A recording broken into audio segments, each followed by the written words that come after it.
Hello Pisces, welcome to my channel. This is my monthly reading for the zodiac sign of Pisces, Sun, Rising, Moon and Venus. I'm using the Druidcraft Tarot. I trimmed the borders because the cards were huge for my hands, so I decided to trim them. Much better now.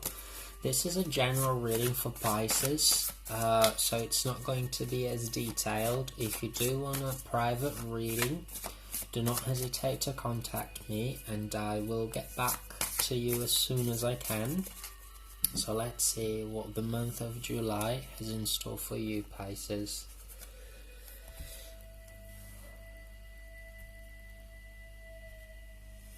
Let's see what the cards say. Okay.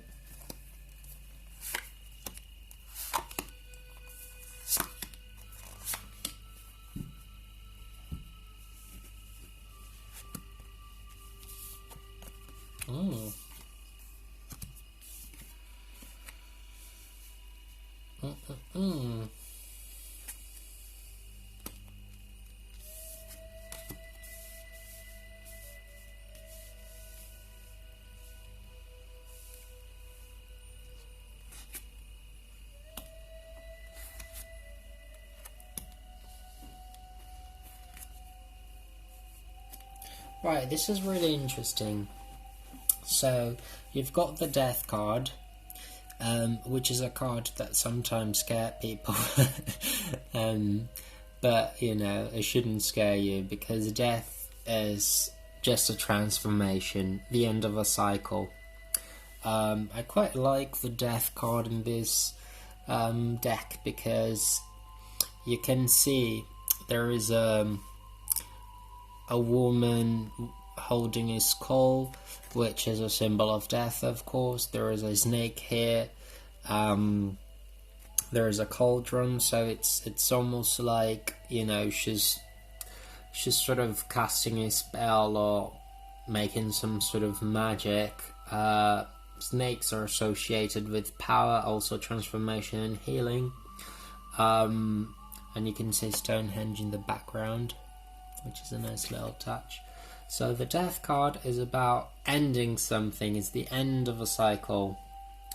Very interesting that you've got that as well, because I'm almost certain that Aries did too. You've also got the Eight of Pentacles. So the Eight of Pentacles being represented by the element of earth, stand for money, anything physical, you know, work, finances.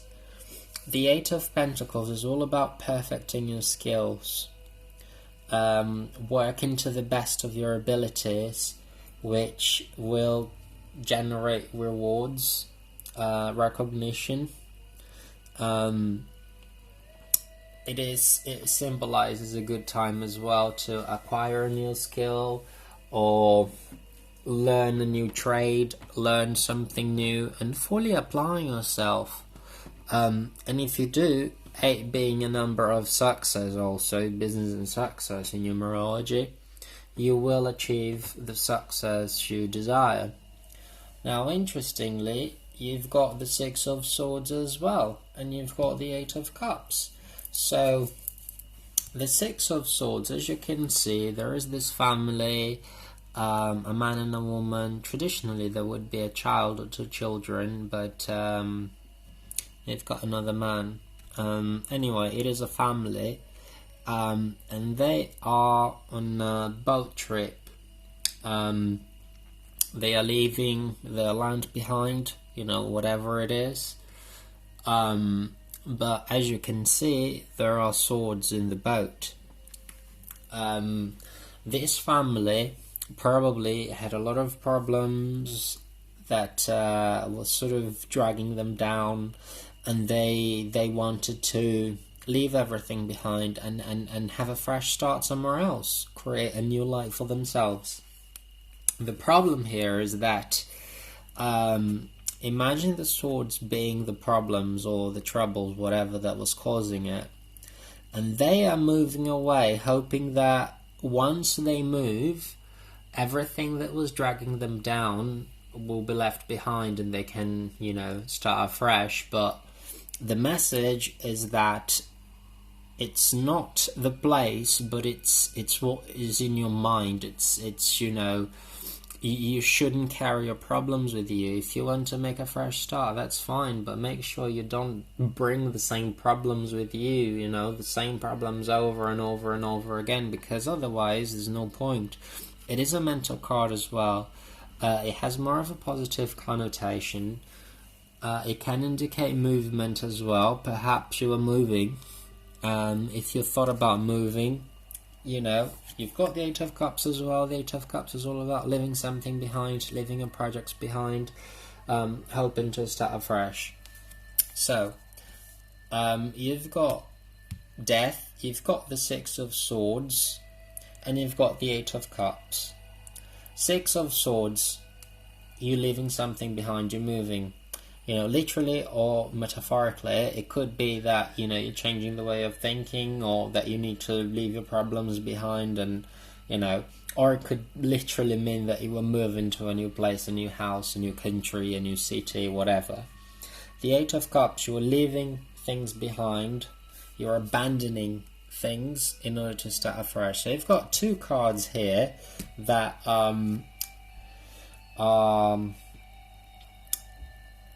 telling you that telling you is a bit strong, but two cards representing leaving something behind, and you've got the Death card, which is a Major Arcana card, and like I've said before, the Major Arcana has a stronger importance, even though that doesn't sound very nice. But when a Major Arcana card appears, it means that there is a higher force at work, and you don't really have as much control over the situation as you would if you only had Minor Arcana cards. So if the Death card appears, it's saying it's the end of a cycle, it's the end of something, is because it is the end of something. And then you've got two Minor Arcana cards to support that. You've got the Six of Swords, I'm moving, I don't want to stay here anymore, I want to leave my problems behind, but just make sure you don't take your problems with you.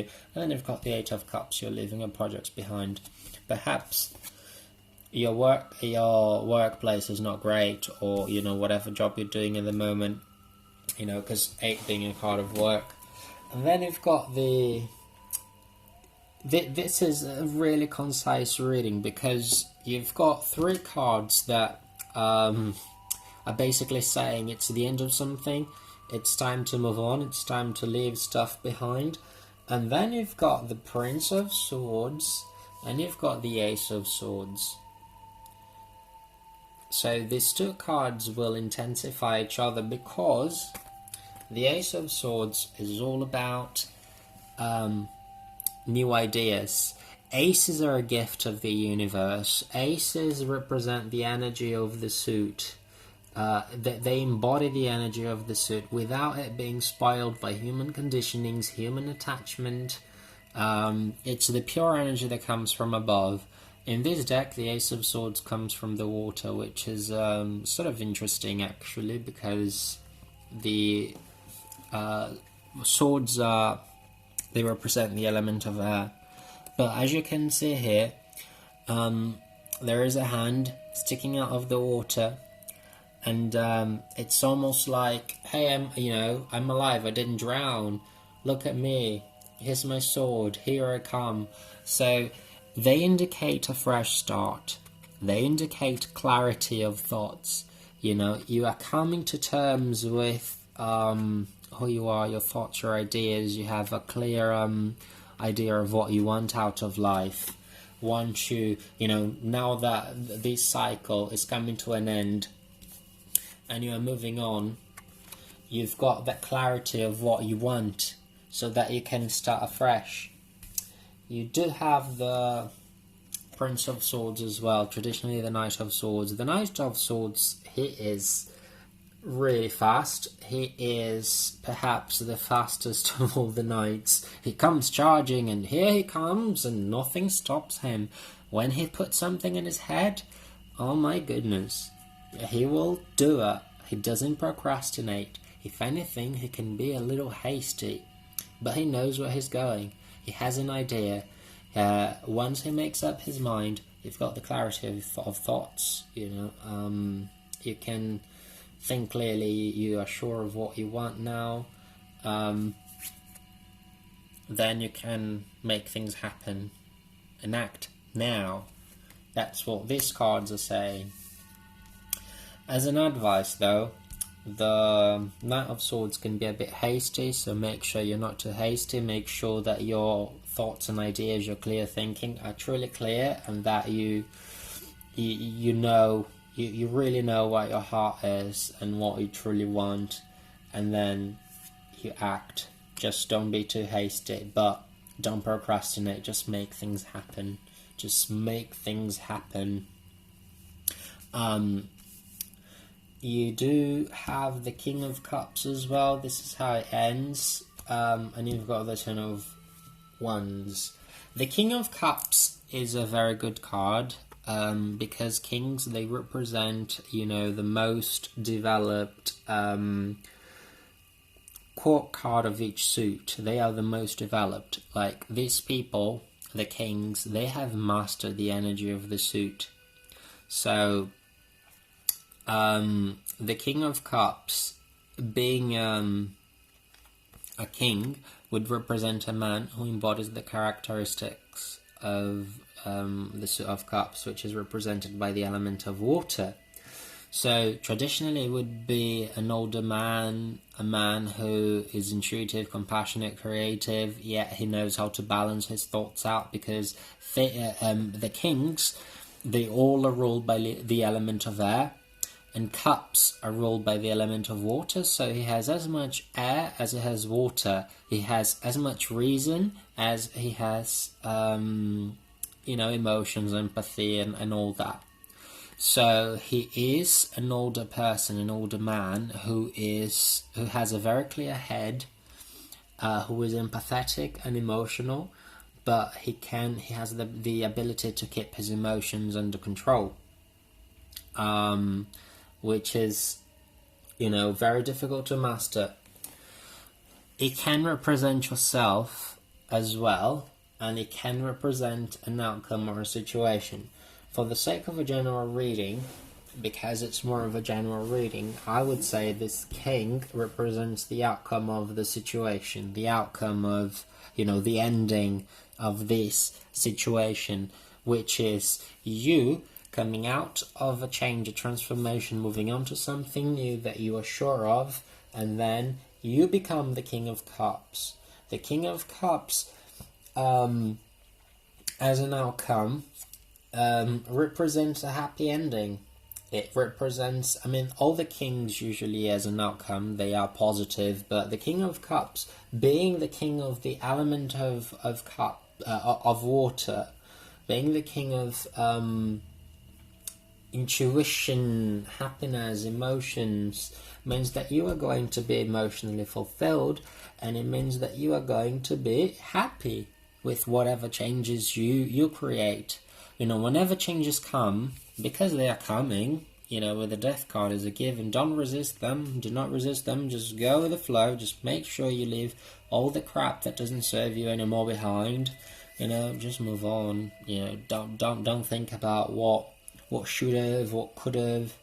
You've got the Ace of Swords, the clarity of thoughts, Prince of Swords, take action now, do not procrastinate, and then you've got the King of Swords, the King of Cups, which is emotional fulfillment. You do have the Ten of Wands as well, and the Ten of Wands is an advice for you. I just pulled the Four of Swords as a clarifier. So the Ten of Swords, the Ten of Wands is basically telling you not to take on more than you can handle. It represents hard work. A lot of hard work. It represents taking on more than you can. So just make sure, again, that you rest, okay? You rest as well. Don't overdo it. The Prince of Swords has a tendency to, just charge and go really fast and make things happen. But he can be very hasty. And as a result, perhaps he would get tired.